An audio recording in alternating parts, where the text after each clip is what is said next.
মাজারে যিনি শায়িত আছেন এই লোকটা যদি নেককার থাকেন, অনেক নেককার মানুষের কবরকে মাজার বানায় সেখানে পূজা করে, শিরিক করে অনেক ধান্দাবাজেরা। সেখানে যদি আপনি মানত করেন টাকা পয়সা জিনিসপত্র দেওয়ার, অনেক মাজার আছে যে মাজারে সব গাঞ্জাখোররা দখল করে রাখে। ওই সমস্ত মাজারে টাকা পয়সা দেওয়া মানে হলো গাঞ্জাখোরদের গাঞ্জার টাকা সাপ্লাই করা। আপনি গোলাপশার মাজারে যান, ঢাকার মিরপুর মাজারে যান, আপনি অনেক বড় বড় মাজারে যান, দেখবেন আশেপাশে সব বেহুশ হয়ে পড়ে আছে। ঠিক না বে ঠিক? বলে এদেরকে এরা নাকি আল্লাহর পাগল, অথচ এরা গাঞ্জা খায় পাগল হয়েছে। তাহলে গাঞ্জার পাগল, তো গাঞ্জার পাগল আবার আল্লাহর পাগল হয় কেমনে? একটা পান সুপারির মাজার হয়েছে, পান সুপারির মাজার। পান সুপারির মাজার কেমনে হলো? এক ব্যক্তি সে পানের ব্যবসা করে, তো মাথায় পানের যে বোঝা আছে এটা নিয়ে সে বাজারে যাচ্ছে। আজকে বাজারের দিন, সে পান বিক্রি করবে, পাইকারি খুচরা পান বেচবে। একটা বট গাছের নিচে বেচারা রেস্ট করার জন্য বসছে, অনেকক্ষণ পানের বোঝা মাথায় নিয়ে চলছে। রেস্ট করতে বসার পর ওই জায়গায় পানের যে আছে সেটা রাখছে, ঝুড়ি। হঠাৎ করে সেখান থেকে কয়েকটা পান নিচে পড়ে গেছে, রাখতে গিয়ে নিচে পড়ে গেছে। ভদ্রলোক ওইটা উঠে দিয়ে দেখে যে নিচে কুকুরে পায়খানা করে দিয়ে গেছে। এখন ওইটার উপরে পড়ছে। লোকটার রুচিতে বাঁধলো যে মানুষকে পান খাওয়াবো, থাক কয়টা পান চলে গেছে, এটা না উঠাই না পাক জায়গা থেকে।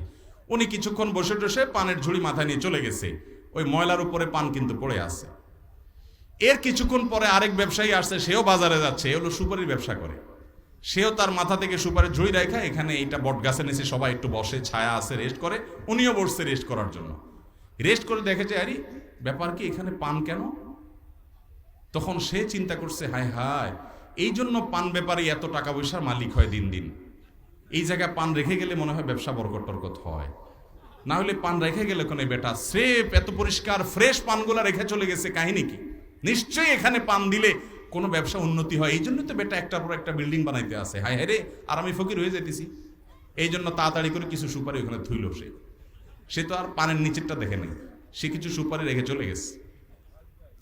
সে চলে যাওয়ার পরে আরেক ব্যবসায়ী আসছে, সে আরেকটা নিয়ে আসছে।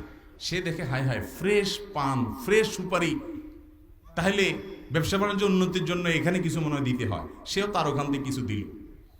এরপর আসছে এক ধান্দাবাজ। ওই ধান্দাবাজ এসে দেখতেছে কাহিনী কি, ফ্রেশ ফ্রেশ সব জিনিস মানুষ এখানে রেখে যাচ্ছে।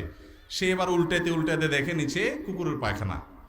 ওইটা দেখার পরে সে কাহিনী বুঝে ফেলছে। আচ্ছা, প্রথম বেচারা পায়খানার উপরে পড়ছে দেখে নেয় নাই, পরের গুলা মনে করছে এখানে কিছু দিলে কেউ ফিরে না খালি হাতে, সেজন্য সবাই দিয়ে গেছে। তাইলে তো ব্যবসা এখানে জমজমাট হবে। সে একটা লাল কাপড় টাপড় দিয়া ওইটার নাম দিয়ে দিছে আল্লামা পান সুপারির মাজার। বুঝতে পারছেন? এরকম অনেক মাজার আছে। আবার অনেক মাজার এমনও আছে যে মাজারে আল্লাহর অনেক নেককার বান্দারা শুয়ে আছেন। ওনারা শিরিক করতে বলেন না, কিন্তু ধান্দাবাজরা সেটাকে শিরিকের আখড়া বানায় ফেলছে।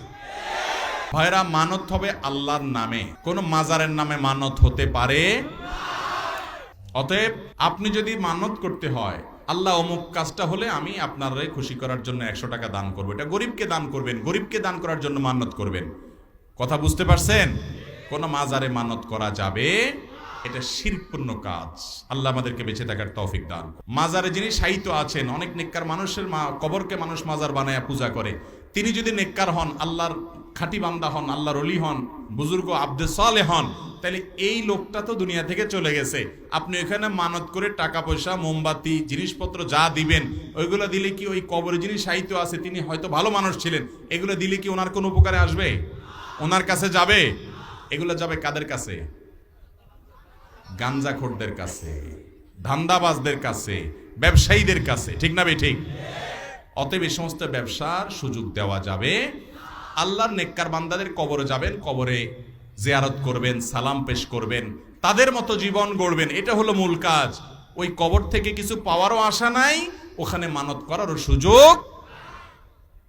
আপনারা বিভিন্ন ভিডিও দেখেন না ফেসবুকে, ইউটিউবে, যে অনেক মাজার আছে, এই মাজারে মানুষ যায় মুরগি দেয়, হাঁস দেয়, আপনার মোমবাতি দেয়, ওইগুলো আবার পেছন দিয়া দরজা দিয়া সব নিয়ে আবার ওই একই দোকানে নিয়ে রাখে। আবার আরেক পাবলিক এসে সেটা কিনে দিয়ে যায়, আবার নিয়ে সে দোকানে যায়।